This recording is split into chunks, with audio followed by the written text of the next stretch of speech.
Next up, Khamzat Chimaez, who everyone is obsessed with, got his second win in 10 days, both of which in the first round, but in all seriousness, against lackluster competition, and he's already ranked. You get to skip ahead of a lot of people apparently when you take two fights on 10 days in two different weight classes against the guys he fought against. I'm trying to like hold back my verbiage for these guys because like some of them it's their UFC debuts. Like I know Race McKee was his debut, and he's going to Abu Dhabi and all this stuff, and trying to say anything bad about him, but this is not UFC caliber guys. Like he was a minus 1,200 favorite. I would hope he beats him in the first round. Serious. Like, don't wrong, he looks awesome. I hope this shtick of I will smash everybody. I hope he looks this great going forward. I know in his career pre-UFC, he's had some struggle when anyone can stop the shot, which guys higher up in the division can at welterweight. But he's a minus 1,200 favorite. He should finish in the first round. If he doesn't finish in the first round, he shouldn't have been a minus 1,200 favorite. So I'm a fan, especially if this keeps going, but I'm not going to just completely jump on the train yet because I would like to see him actually fight a name I recognize. It's not that hard to find a name I recognize. Obviously, we do this show every week. I know a lot of names in a lot of divisions. It's like, get to a guy that I know, please, just so I could like gauge you against other people in the division, and then I'm good. If he does this exact thing against Belal Muhammad, dude, I'm sold. I'm knocking down the door saying he's gonna be champ one day. Absolutely. If he does this to someone like Belal Muhammad, I absolutely would do that, or like a guy of that caliber. So I'm gonna hold off and wait and see for him to fight someone along those lines before I completely jump on the train.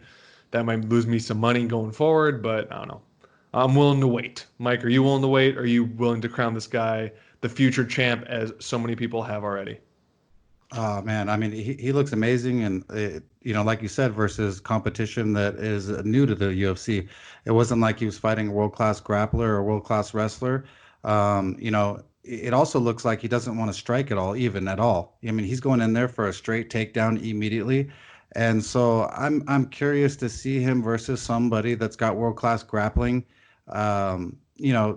Damian Maia. I would love to see Khamzat take down Damian Maia and then hold him on the ground and try and beat him like that off his back. That would be something that I would be impressed with. I know Brendan Allen just tweeted, I think it was, that he was willing to sign up for the challenge. Oh, I'm down for that. And that would be a great test for me to see. I just want to see someone with some grappling that isn't scared off their back. And I can't say that Rice McKee is that guy. And he wasn't going to be that guy at plus, 2,000 or whatever he was. But Khamzat, he looked impressive for what he does, man. I mean, I like watching someone pick someone up and walk him across the cage and put him down and smash on him. But it was a super unfair mismatch. You got to be joking me if you guys think that they were even close to the same caliber of fighters. I don't even know if Rice McKee could beat many people in the UFC. So we'll give that kid another shot too and see what he does. But Khamzat looks cool. I love wrestling and jiu-jitsu, so I want to see more of it, but I want to see it versus some upper echelon fighters. I'm absolutely with you with that. I just wanted a quick look up Rice McKee's record. I mean, he was 12-2-1 going into this, but he's a Cage Warriors guy. I've seen one of his fights from Cage Warriors, but I need to see UFC stuff. He's only fought in Cage Warriors, Bama, and some other promotions that I've never heard of. So not saying those are bad promotions. Cage Warriors is a fantastic promotion, but like we've had a lot of stars come from there. I mean, Conor McGregor came from there. Nicholas Dalby came from there. A lot of guys from the European scene have come from there. But I don't know. It was always going to be too much for him. I mean, dude, I feel like Mickey Gall could have beat up Rice McKee.